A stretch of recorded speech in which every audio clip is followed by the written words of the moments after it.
మనుషులు తినకుండా ఏమన్నా నిజమా నేను చెప్పేది వాస్తవేనా తల్లి? ఇదంతా ఒక ఎత్తు అయితే పెంచుతూనే పోతానని చెప్పా. నాలాగా మైకు పట్టుకొని చెయ్యెత్తా ఇట్లా పెంచుతూనే పోతానని.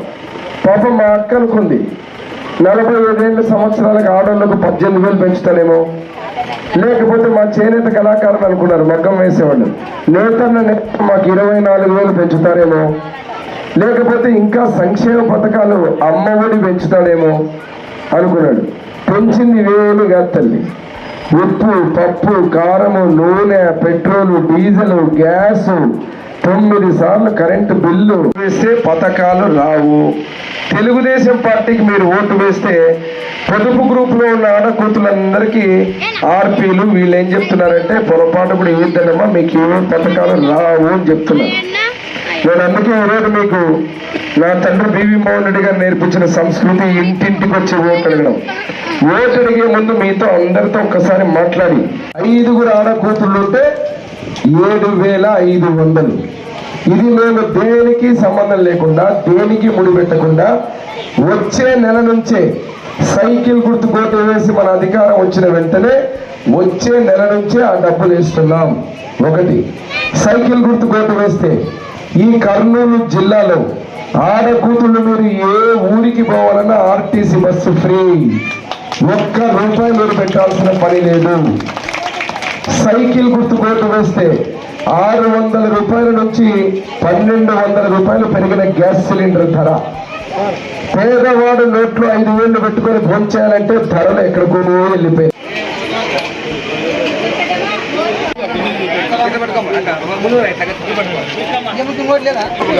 స్పష్టంగా మేనిఫెస్టోలో చెప్పడం జరిగింది.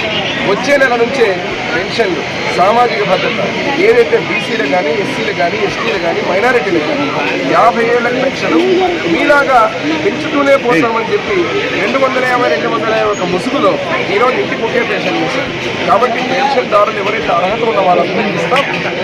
వచ్చే నెల నుంచి ఇస్తాం. ఇంటికే తెచ్చిస్తాం. అదే రకంగా 3 నెలలు లేకపోయినా 3 నెలలు కలిపి ఒకేసారి ఇచ్చేటువంటి కార్యక్రమాలన్నీ మొదలు పెడతాం. ఏ హామీ అయితే ఇచ్చామో తూచా తప్పకుండా ఒక నమ్మకం, విశ్వాసంతో చంద్రబాబు గారు అయితేనే ఏ కార్యక్రమాలైనా ఆర్థికంగా కానీ సంపదని సృష్టించగల దమ్మున నాయకుడిగా ప్రజలందరూ కూడా నమ్మి విశ్వసించి ఆశీర్వదించబోతున్నారు. నేను ఉదాహరణకు చెప్తా. జగన్మోహన్ రెడ్డి గారు నవరత్నాలు అని చెప్పి నవమోసాలు, ఆ నవరత్నాలు ప్లస్ అంటూ మళ్ళీ నవమోసాలు ప్లస్ చేయడానికి ప్రయత్నం చేస్తే ప్రజలు నమ్మడానికి సిద్ధంగా లేదు. 15,000 అమ్మఒడి ఇస్తానని 13,000, 11,000, 9,000 ఒక సంవత్సరం సున్నా ఎగరగొట్టిన అమ్మఒడి రేపు 17,000 ఇస్తానని చెప్పి ఎవరు నమ్ముతారు? ఈరోజు ప్రతి ఆడకూతురు చెప్తున్నాను, 2వ బిడ్డ ఉంటే ఆ బిడ్డ నాకు సంబంధం లేదన్నారు. కాబట్టి ఇటువంటి మాట తప్పులు మడమ తిప్పని తిప్పినవన్నీ మనలే. అదే రకంగా మాట తప్పడమే జరిగింది తప్ప ఎక్కడ కూడా మాట నిలబెట్టుకున్న పాపాలు లేదు. ఎన్నో పథకాలు మీరు చెప్పినట్టు ఎన్నో మాటలు అన్నీ కథలైపోయి ఈరోజు యువతను మోసం చేశారు. అదే రకంగా ప్రజల్ని మోసం చేశారు, రైతుల్ని మోసం చేశారు, బడుగు బలహీన వర్గాన్ని మోసం చేశారు, ఉద్యోగస్తుల్ని మోసం చేశారు, ప్రభుత్వ ఉద్యోగుల్ని మోసం చేశారు. మీరు ఏ మాటలైతే చెప్పారో అన్ని నీళ్ళు మూటలు తేలిపోయినాయి. కాబట్టి రేపు కౌంట్ డౌన్ ఎలక్షన్ డే రోజున మీకు రాజకీయ సమాధి కట్టబోతున్నారు రాష్ట్ర ప్రజలు తెలియజేస్తున్నారు.